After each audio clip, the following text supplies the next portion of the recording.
tantangan ya mungkin secara global keseluruhan, hampir semua TPA di Indonesia mungkin itu pasti rawan konflik. Banyak masalah yang timbul karena efek dari TPA. Kita sebagai pengelola istilahnya kan, sebisa mungkin meredam, meminimalisir masalah atau konflik yang timbul. Makanya kan untuk tantangan ya, gimana supaya TPA ini tetap berjalan, tetap sesuai prosedur dengan tidak mengabaikan wilayah terdampak kayak masyarakat sekitar.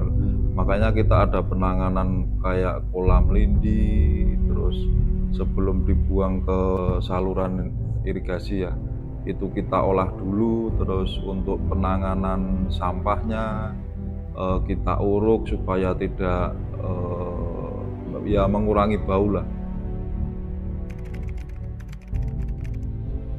Untuk SOP di TPA, sampah dari sumber itu dari rumah tangga diangkut pakai gerobak atau mungkin langsung ke armada sampah, biasanya ditampung ke depo, terus diangkut ke TPA.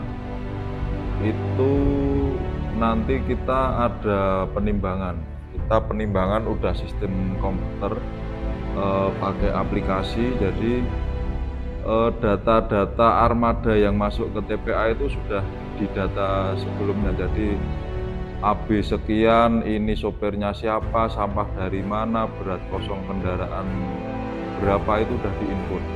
Jadi nanti ketika masuk jembatan timbang, operator jembatan timbang kita tinggal masukin plat AB sekian, nanti udah tertera di situ. Berat bersih atau netonya berapa itu udah tertera. Dan untuk TPA itu kan kita ada yang dinas dan non dinas ya. Untuk yang dinas kita sistemnya tagihan retribusi, jadi kita tiap bulan saya kirim data hasil timbangan itu, kita kirim ke kabupaten kota untuk penagihan.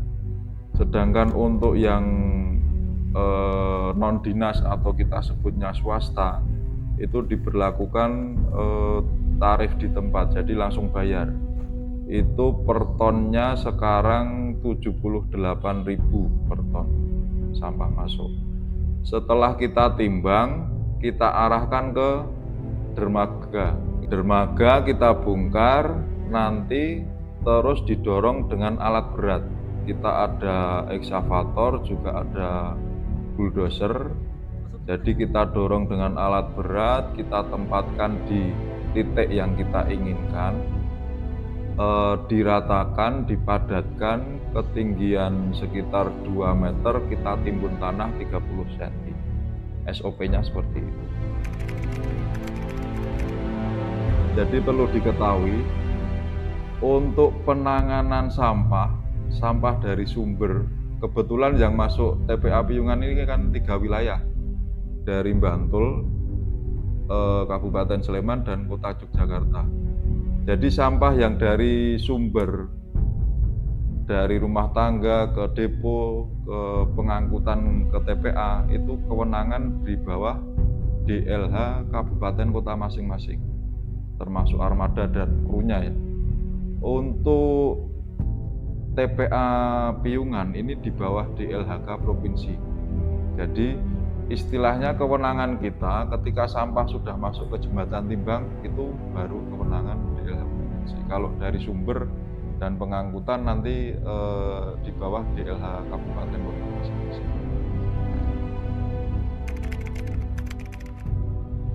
Kalau dampak terhadap warga, mungkin gini ya. Jadi kan istilahnya untuk warga sekitar ini juga sebagian besar berkecimpung di sampah.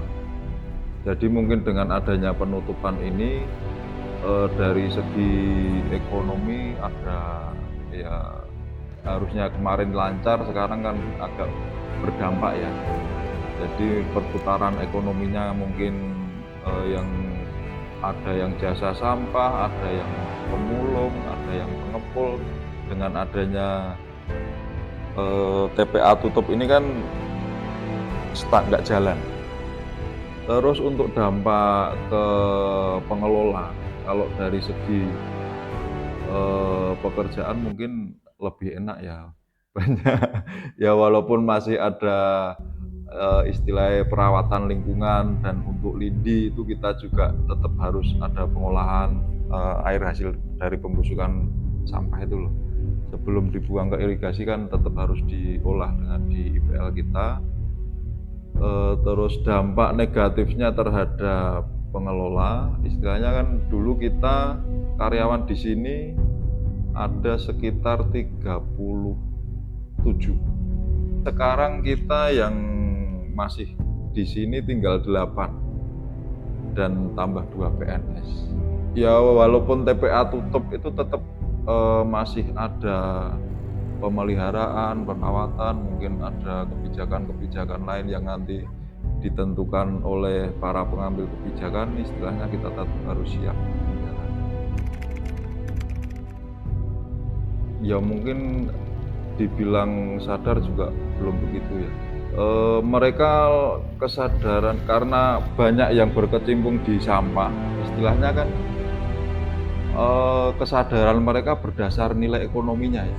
Jadi untuk perlu diketahui di TPA Piungan sini juga belum ada pemrosesan, bahkan mungkin pemilahannya juga masih kurang, belum ada ya, istilahnya baru ditumpuk aja. Ini baru ada pemilihan istilahnya. Jadi dari pemulung, dari warga itu menyisihkan sampah-sampah yang masih mempunyai nilai ekonomi untuk dijual. Jadi untuk pemilahannya mungkin yang itu untuk orientasinya untuk dijadikan uang. Kayak pemilihan yang laku jual ada plastik, logam, bahkan busa itu juga masih ada yang laku, tulang-tulang binatang kayak gitu juga masih laku. Walaupun secara SOP sebenarnya di sini itu kan harusnya sampah yang datang ke TPA itu karena ini adalah akhir itu yang residu. Tapi pada kenyataannya masih banyak sekali sampah yang mempunyai nilai ekonomi. Jadi tetap dari warga juga memanfaatkan itu. Terus warga juga kebanyakan ada yang bergerak di jasa pengangkutan sampah, jadi mereka juga mengambil dari sumber. Terus sebelum dibuang ke TPA mereka pilih sendiri untuk istilahnya dipilih-pilih yang laku jual baru dibuang ke TPA. Juga mungkin ada yang kalau dulu beternak sapi ya, tapi perlu diketahui untuk para peternak dan pemulung itu lepas dari pengelola, itu nggak ada ikatan istilahnya, karena di undang-undang juga sebenarnya nggak boleh untuk adanya pemulung dan hewan ternak di badan sampah TPA, karena itu standar kita dulu itu sanitary landfill.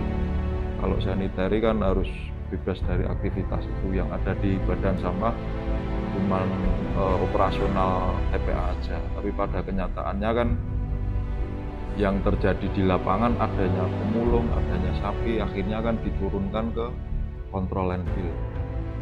Kontrol landfill pun bahkan 2017 itu karena TPA ini udah overload, tanah uruk yang harusnya untuk melapisi sampah tadi, karena udah overload untuk sekedar masuk ke badan sampah aja susah, akhirnya tanah uruk tadi dibuat untuk pembuatan akses jalan darurat. Dengan konsekuensi tidak semua sampah yang ada bisa tertutup tanah uruk, akhirnya malah condong ke turun lagi ke open dump.